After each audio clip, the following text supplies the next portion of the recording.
Tan benda suarane matu promtohanuk kambang rarap ning primang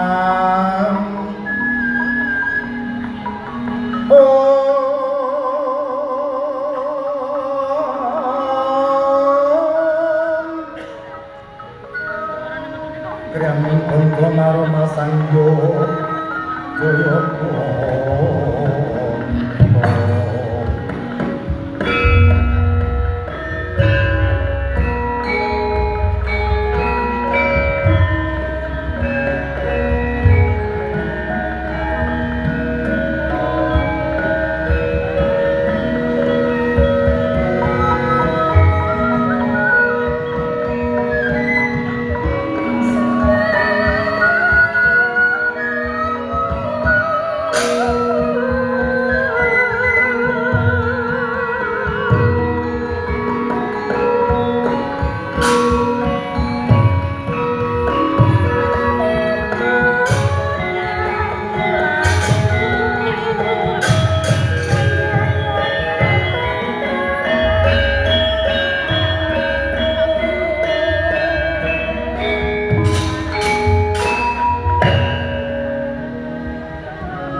Koko Prabu Umpat kundang ing samudra pangan sami kula wani minyak sepening swasana Kawula kula boten mentolo nyuwun pikantuning Raja Prayasa Koko Prabu Yayi Pringgopati parang karo samira kali Garwa Kameswari Prayasa namun kanggo orang Baswanti monggo ngantos sapunika boten nurunaken putra lajeng sinten ingkang badhe nglajengaken damparing Prabu Prayasa Koko Prabu Yayi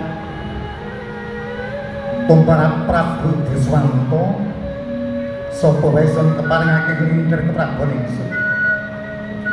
waton dagem angrek raja putus sing reksane swara wicaksana limpating kawruh mampet budi dharma jejeg adil para mantu bisa dadi panganeman ingkang welas Koko Prabu menawi kanten temen enggal paringgan hamiji tunggu tansah prayasa ingkang saged nglajengaken damparing keprabon Koko Prabu yang kabyataning rujet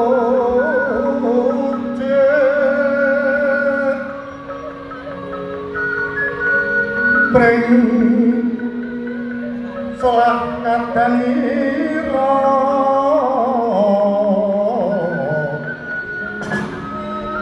mangan